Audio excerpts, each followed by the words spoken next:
Arctic Summer is the story of how E.M. Forster came to write his last and greatest work, A Passage to India. It's an interesting episode in his life because it took an inordinately long time for him to write that novel, 11 years in total, and he was stuck for 9 of those years.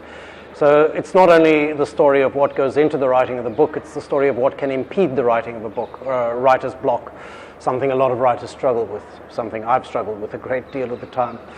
Not only that, it's the account of Forster's relationship with one particular Indian man, Syed Ross Masood, to whom A Passage to India is dedicated. And it's my belief that it was this relationship that led Forster to the writing of the book. It was an unrequited love affair, and in a certain sense, if it had been a requited affair, he may not have ever got down to the writing of the novel.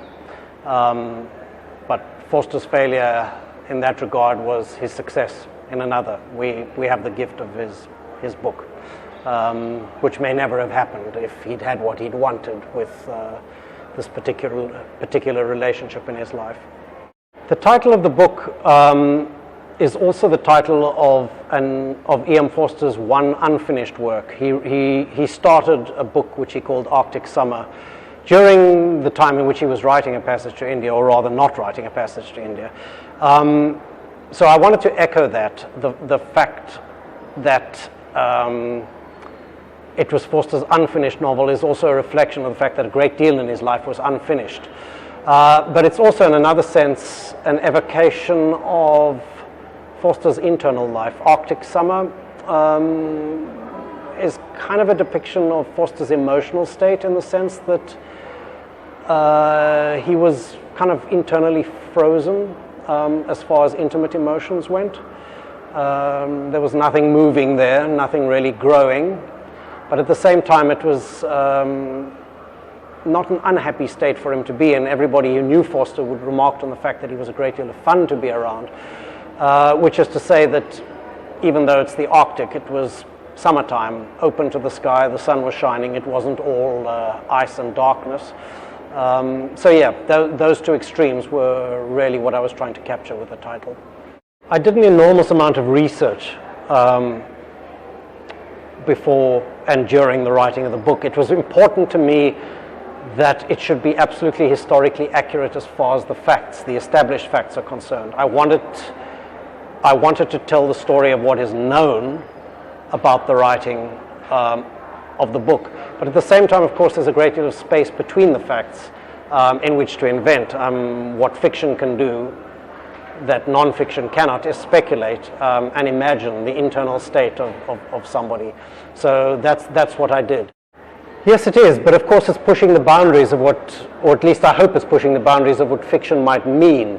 I think the border between fiction and non-fiction is a lot more porous than people would like to believe.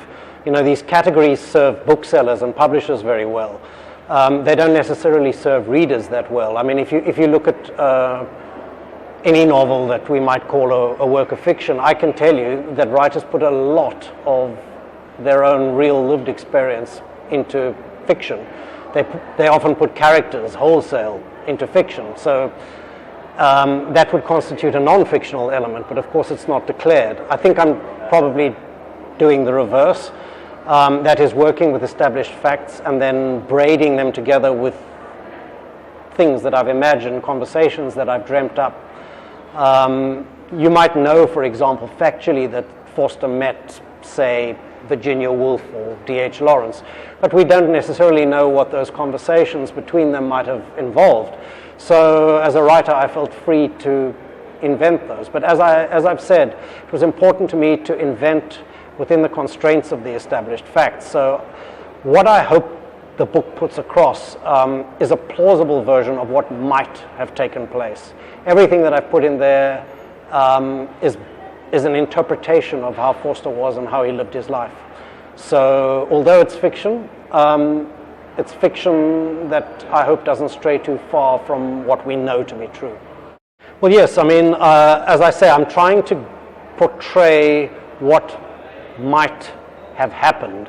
So I haven't deviated very far from, the real people in Forster's life. or the way actual events unfolded. I know there's a whole line of biographical fiction that, you know, takes real life as a departure point and, you know, moves very far from that. I wasn't interested in writing that sort of novel, not in this particular case. I wanted to write a book about what goes into the making of a novel, but I wanted it to be accurate as much as possible historically. So I took the facts as a basis for what I invented, but of course a great deal of it is invented. Well, you'd be amazed at the kind of seemingly unrelated things from a writer's life that actually affect and go into the work. In the case of Forster, without his meeting, say, with Syed Ross Massoud and the fact that he was in love with him, Forster may never have come to India. He may never have thought about an Indian novel. In fact, almost certainly would not have thought about an Indian novel.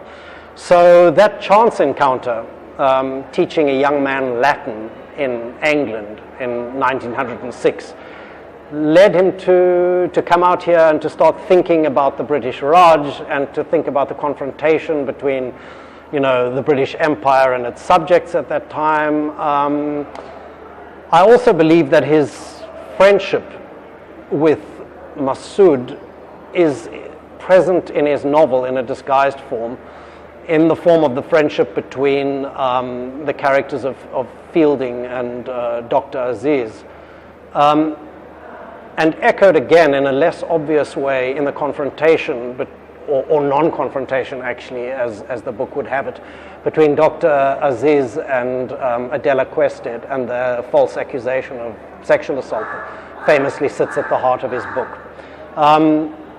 You know, I've tried to tease out those links and explore them.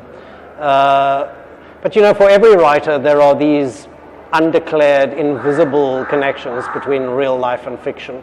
And yeah, I hope that's there and suggested in a ghostly form in my own book. In his first drafts of the novel, it's pretty clear that there was a sexual assault. If you look at the rough first attempts at that scene, he's actually focused on what happens in the cave, and there is some kind of assault taking place. It may or may not be Dr. Aziz that's actually carrying out the assault, but somebody's doing it. It was only later, and I believe it's the reason that Forster got stuck for as long as he did. He didn't know how to work that scene out. And in fact, if he'd stuck with his original conception, the book would probably have been a lesser book. There wouldn't have been much that he could do with it except, you know, play out the scenes of justice in the British court and what followed on. It wouldn't have said very much, except what it was saying in a literal sense. Forster's stroke of brilliance was to realize that if he left that scene undeclared and undefined, that it added a whole level of resonance to the book. It may have been a real sexual assault. It may have been a false accusation. It may in fact have been a kind of spiritual assault by some, you know, evil presence in the caves themselves. All of that works as a very, very powerful metaphor for the clash between Indian culture and British culture at that time. So yeah, like many other writers, I think Forster realized the power of what is not said. This has been quite a curious learning curve for me, actually, because you know, coming from my background, it seems to me, and I mean this is, you know, many years after the book was written, it seems to me that Forster's sympathies lay very much on the Indian side. It's been quite startling for me to discover that the book is read in a different way in India and quite contentious in some respects. It should be remembered that when the book was published, it caused a huge storm in England because it made people aware of the injustices that were carried out under the British Empire. It had a large political effect. So that Forster, whatever you may think of him and whatever you may think of his book, was actually sticking his neck out. He took a lot of flack from other British people. So yeah, I think he was probably surprised to realize, or would have been surprised to realize, that the book could be read and interpreted in an entirely different way.